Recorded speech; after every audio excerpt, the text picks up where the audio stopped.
Hello, my lovely witches. I am doing something new today and I hope you enjoy it. I have decided to do a tag video for the first time. I follow the Mad Witch on her channel and she recently did this tag video. I will link her video and the original creator of this tag. I have to go and look that up down below. And in the meantime, I'm going to do a little bit of mark making, doodling, creating ephemera for art witching. I got my crayons, more crayons.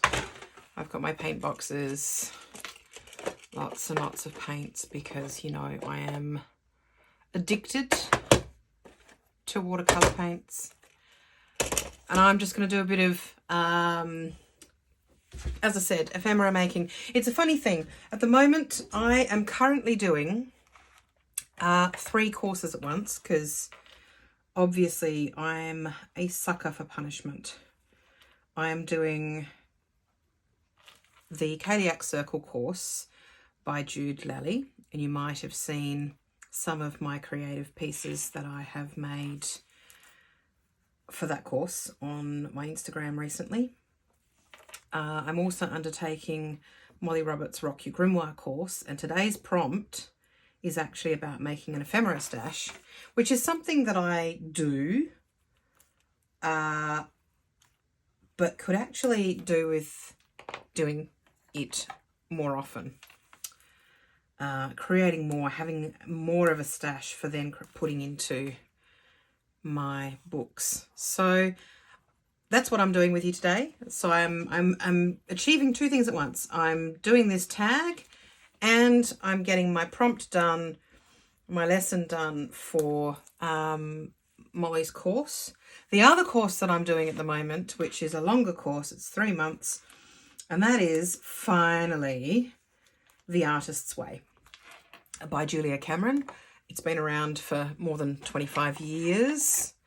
Some of my favourite creators have mentioned how helpful it was for them, and I've been resisting it because one of the biggest components of the course is morning pages, and that is 3 full A4 pages written down in longhand that you write stream of consciousness every single day. And the idea of that just honestly does not appeal. I fucking hate it. I've been doing it now for 5 days and it feels like 5 years and I still hate it. But she does say that that's common, that people don't enjoy it and they don't want to do it. So, you know, I'm going with it. It's taken me so long to finally get around to actually deciding to do this, to commit to it and do it. So I'm doing that as well. Anyway, that is not what I'm really here to talk about. I'm actually here to do these questions with you, as well as making some ephemera.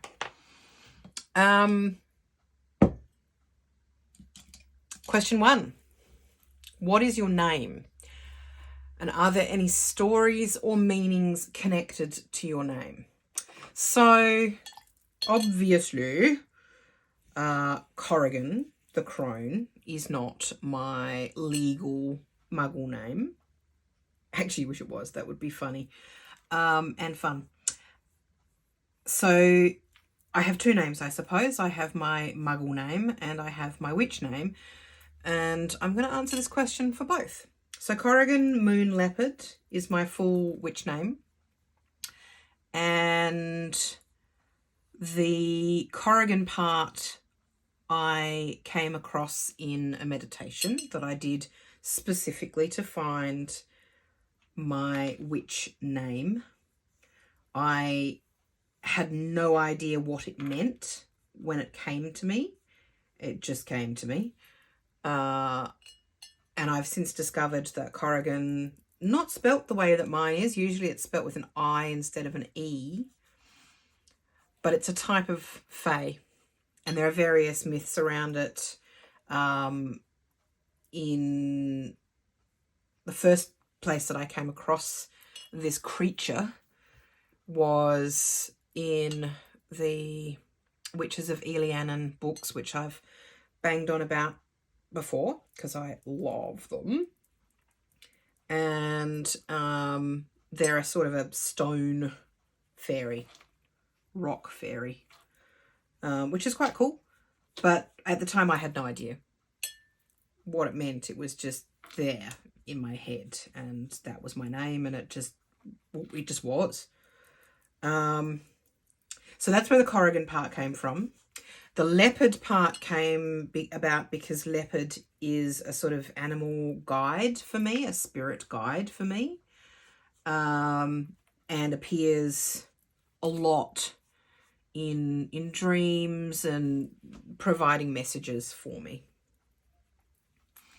And the moon part just because, I mean, when I was coming up with my name, it was the 90s and everyone's name was either Moon or Silver or Raven or Wolf or, you know, something. So it was Moon Leopard. And it may no longer be the 90s, but that's been my witch name for so long. That's who I am. And my Muggle name is Alexandra, and you will sometimes hear me refer to myself as Corrigan, and you will sometimes hear me refer to myself as Alexandra. I quite like my Muggle name, but I identify, I suppose, more talking about my witchiness as Corrigan. And Alexandra has no story to it that I know of. I believe it means helper of mankind, so that's nice, isn't it? But yeah, I don't think it's got any other stories involved. It's either Greek or Russian, depending on where you look. Funnily enough, my brother's name is Nicholas, and that's also either Greek or Russian, depending on what your frame of reference is, which is interesting because my family are neither Greek nor Russian. Anyway, so that's it. That's my names, my Muggle name and my witch name. Question 2. How old are you? Old!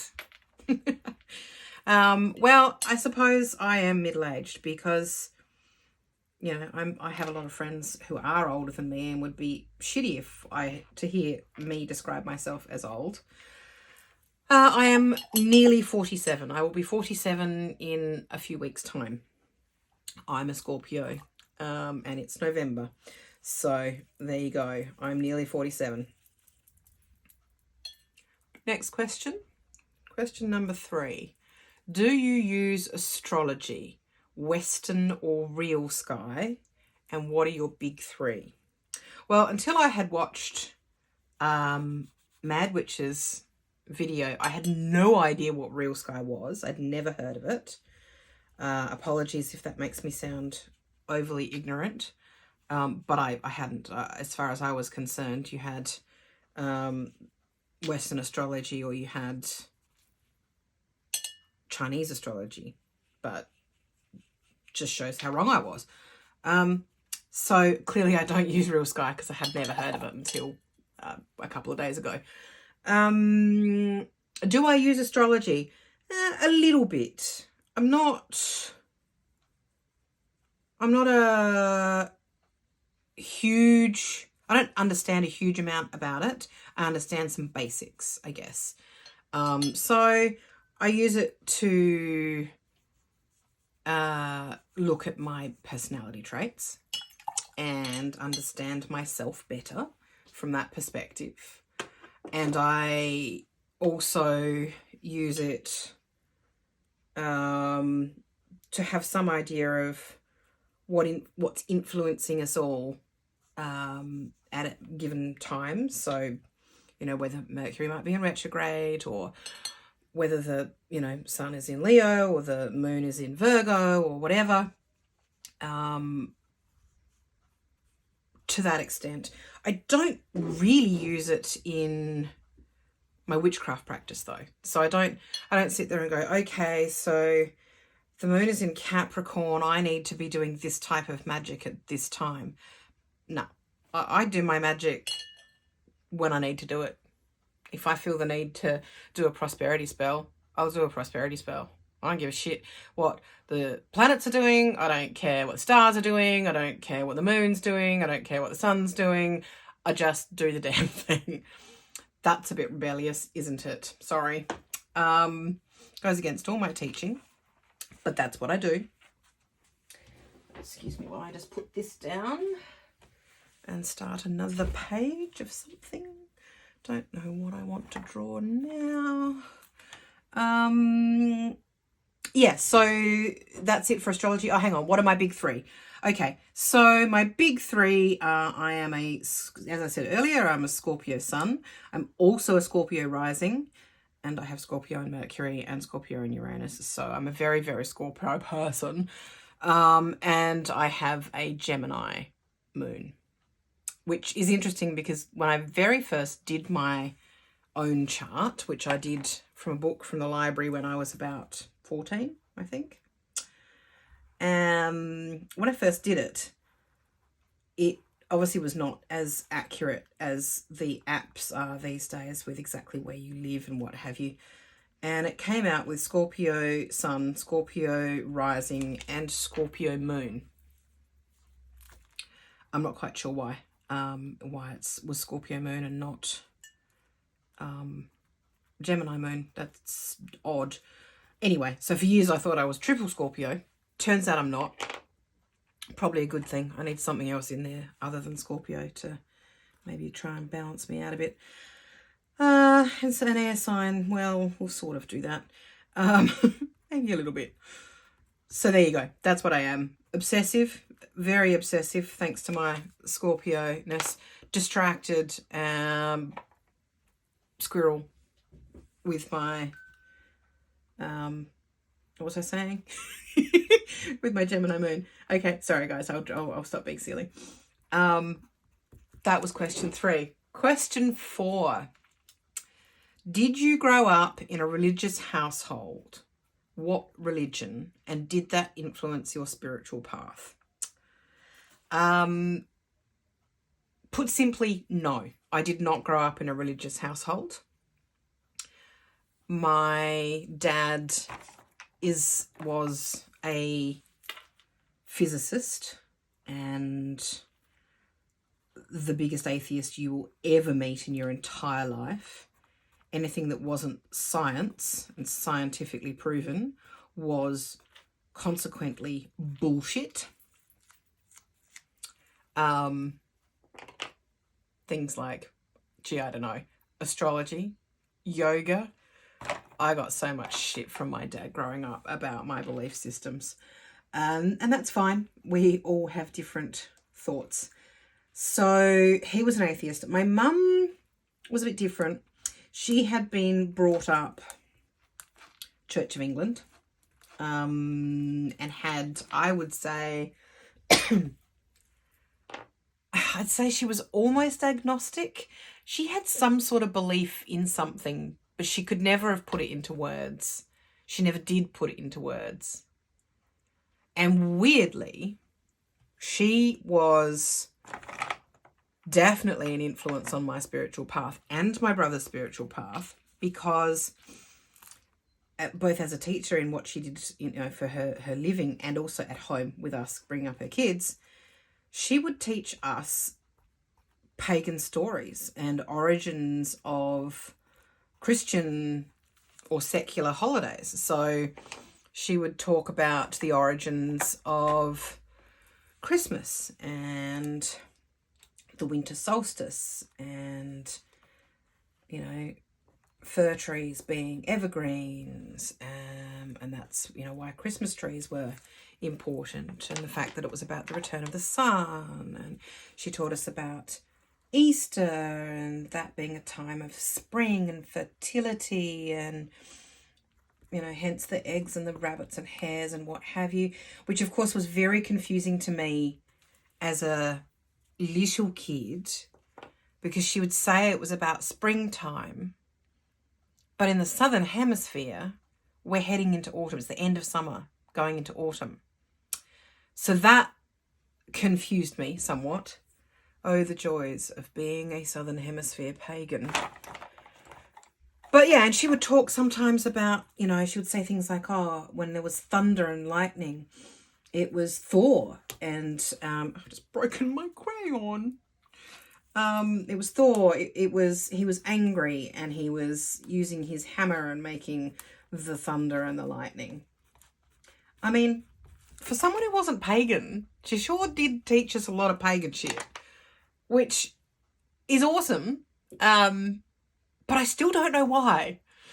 Anyway, thank you, Mum, because it definitely has meant that when I discovered paganism as a older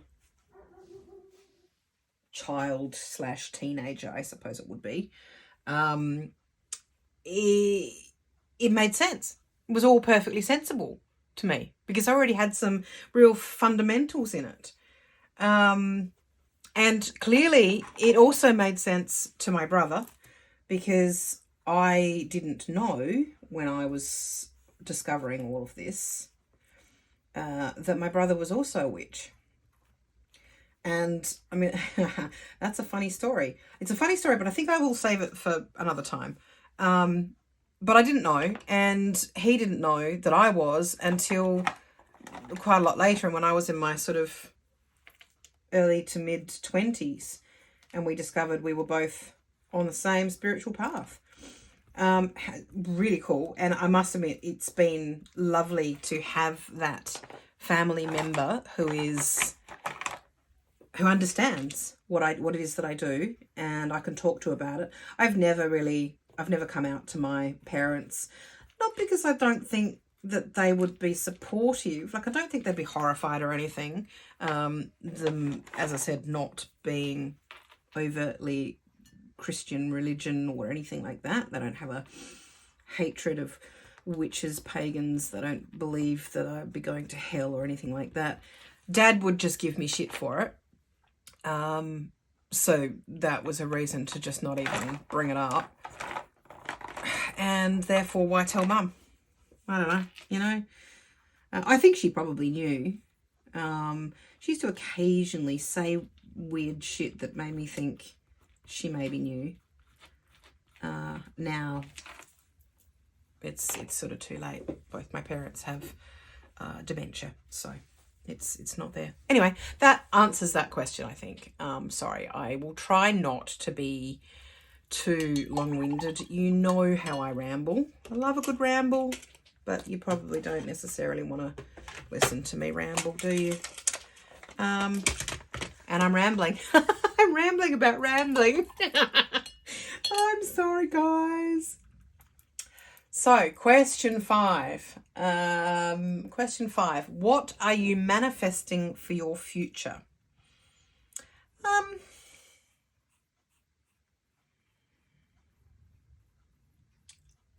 I'm not sure I've got any huge, big manifestation dreams at the moment. Probably the thing I'm manifesting the most is just further working with my art, magic, and creativity.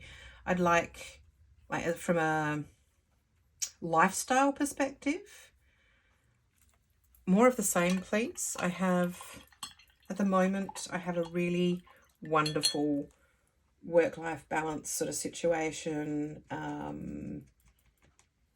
I am comfortable financially and I'd like that to continue.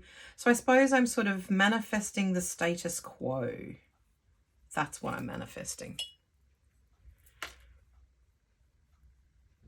Other than that, it may be small things, but not really big stuff. Do you have a favourite season?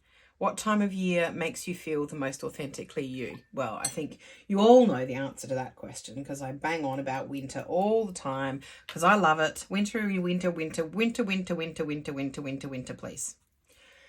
Winter's my favourite time of year. I love autumn because it means winter is coming. But autumn's really short here in Adelaide. But yeah, summer, summer, summer, summer, summer, summer, summer, summer, summer, summer, summer, summer, autumn, winter, winter, winter, winter, winter, winter, spring. That's just how it goes. Our winters aren't all that long either, but autumn's tiny. So, yeah, that's my thing. That's my jam. And question 7. Do you have a favourite colour? Yes, I do. Pink is my favourite colour, which for some reason that surprises a lot of people. I don't know why, but that's fine. You can be surprised. I love all colours. Colour is really important to me. I will say that orange is my least favourite colour, and I blame my mother for that because she hated orange. Hated it with a passion.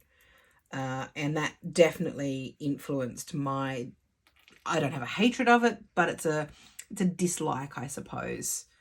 It's not a colour I gravitate towards. Neither is grey, really. Occasionally I'll wear grey, but yeah, those are probably the 2 colours that I like the least. Pretty much everything else I like.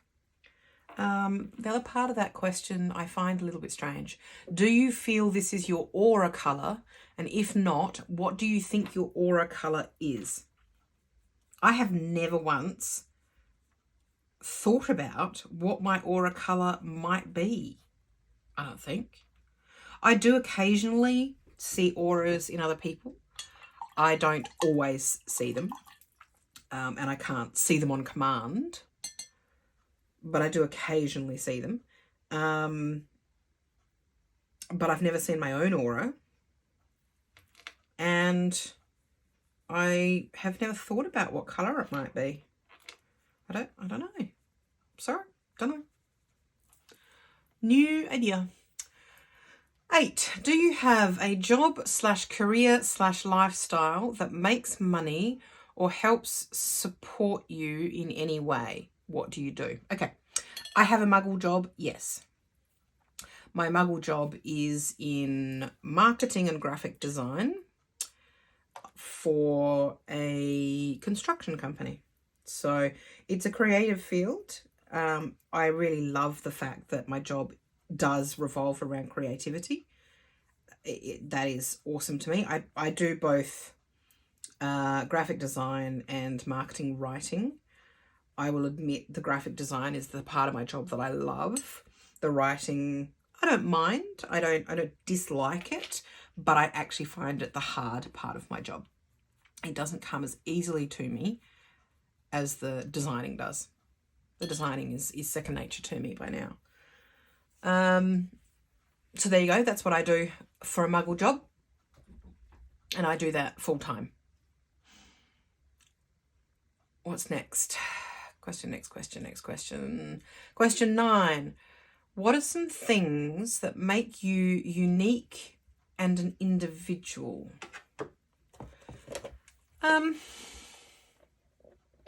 It's an interesting question because I sort of feel like the things that make me me are not in and of themselves unique, because it's the combination of things that make us us, that make us each and every one of us different and individual and unique. So I don't know quite how to answer that question. I mean, obviously my art, my witchcraft, my interest in herbal medicine and aromatherapy. I mean, I don't know. None of those things are unique. I'm moving on from that question. I don't really know how to answer it. Sorry. If anyone else knows, maybe you can tell me what makes me unique and an individual, because I don't think I know. What advice would you give to your younger self? I mean, there's probably a number of things that when I think about it that I sort of wish someone had said to me when I was younger. But when I look at this question, I can't help but get very, I don't know, philosophical with it. The answer is I would not give advice to my younger self at all. Because, okay, let's say time travel was possible, and in theory it is. And I went back in time to my younger self and said, hey, younger self, it's you. And I think you should do X, Y, or Z. And my younger self went, instead of what I think my younger self would do, which would probably be, yeah, fuck off, gonna do whatever I want to do. But if my younger self didn't do that and said, hey, you know what, that's really good advice, I'm going to take that advice, then my younger self would not grow up to be me. They would be different, a different self. And I would not exist as I do today because my self is all tied up with my experiences in life. And so I would create, what do they call it? Is it the bootstrap paradox? I think that's what it is, where I think that's almost like the opposite, actually. It's where you go back in time and you do something to avoid something or make something happen, and because you do it, because you've gone back in time, is what makes it happen. And so it's a paradox loop, essentially. So essentially, I think I would be creating a paradox loop for myself, only opposite to that. It would change it, and then I wouldn't be able to go back because it wouldn't be me, and I wouldn't know that I have to give myself that advice. I don't know. No, I don't like it. I don't like it. No changing the part. We all know what happens. How many films and television series have you seen? Don't do the thing. Don't go back in time and fuck with time. Just don't do it. That's my answer. Don't do it. Okay, and the last question. The last question is, what are your favourite interests, hobbies, or activities outside of witchcraft? Which is another really interesting question for me, because witchcraft permeates everything I do. The only place that witchcraft isn't wholly tied in to what I'm doing is at work. Otherwise, my life as a witch. But to answer the question, and this will probably then make that obvious to you that yes, my life is just my life as a witch. My hobbies and activities and interests, let's just leaving aside the outside of witchcraft thing. My hobbies, interests are art, painting, crafting, so things like weaving, patchwork, resin crafting, jewelry making, decoupage, bookmaking, slow stitching, tie-dyeing, interior design. As I said, I'm into herbalism and aromatherapy. I make my own natural skincare, my own bath salts, oil blends. I make teas. I like to blend teas. Cooking and eating. All of these things I do not outside of witchcraft. I just do them. I mean, I suppose some of my art is not art witchery. That's true. But some of it is. So does that make it fall outside of witchcraft. I don't know. I mean, I have what I would describe as my serious art, which I don't do anywhere near as often as I used to. You know, interior design, I suppose you could say that's outside witchcraft, but essentially my house is one giant altar and one giant sacred space. So it's not separate from my witchcraft at all. Cooking, sure, I cook to just feed myself, but if I would consider it an interest and a hobby, then it's going to be as kitchen witchery. So does that answer your question? I suppose I used to do yoga. I don't do yoga anymore because my knees are fucked and I can't do it anymore. And that sucks. But even that had a philosophical sort of component that I would say has influenced and affected me as a witch. So there you go. Almost all of my interests and hobbies are also tied into my witchiness. So that's it. That's the tag. I don't think there are any more questions. Nope. I hope that this little question and tag video has given you an insight into who I am as more than a witch, as the tag I think is called. I mean, I am more than a witch, but I'm a witch at my absolute core. So everything I do in my daily life is pretty close to being part of my magical practice. If you want to do this tag, please do. I don't own it. I don't think you have to be invited to do it. I certainly was not invited to do it. I just did it. And I hope you enjoyed it. So I'm going to finish working on my ephemera and leave you to it. And I hope you have a lovely day, evening, or whatever you are experiencing. Goodbye, my lovely witches.